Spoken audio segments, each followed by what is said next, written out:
Kama choo yako imekuwa ngumu, mmeng'enyo wako wa chakula uko vibaya, hauko vizuri, unakuta unakata gogo kwa shida, kama unakata gogo kwa shida, nimekuja na solution leo.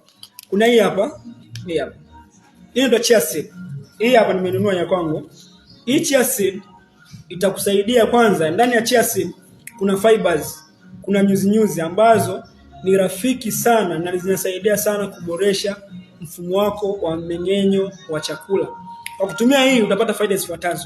Kwanza, itaenda kusaidia kuimarisha kinga yako ya mwili. Itaenda kusaidia kuboresha mfumo wako wa mmeng'enyo wa chakula. Itaenda kusaidia upate choo vizuri. Na itaenda kusaidia pia kama wewe ni mzito sana bonge, itaenda kusaidia upunguze uzito.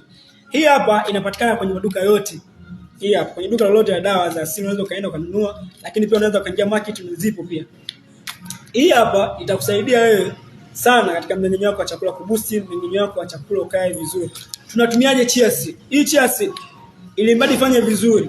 Unapoamka asubuhi, ukiwa bado tumbo lako hujaingiza chochote tumboni, ukiwa jala chochote, ikiwezekana hata kabla hujapiga mswaki au mswaki haumati sana, kabla hujala chochote, chakula chochote hujala, unachukua kijiko kidogo kile kimoja kwenye glass moja ya maji ya kawaida, sio ya baridi, sio ya moto, maji ya kawaida ambayo tunakunywa.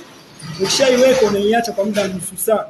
Baada ya nusu saa utakuta imeumuka, then kunywa.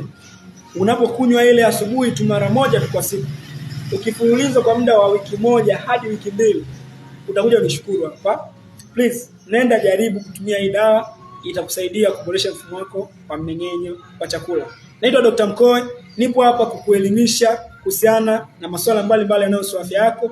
Kwa ushauri na tiba ya changamoto yoyote ya kiafya, unaweza ukanicheck kupitia namba zangu hizo hapo chini.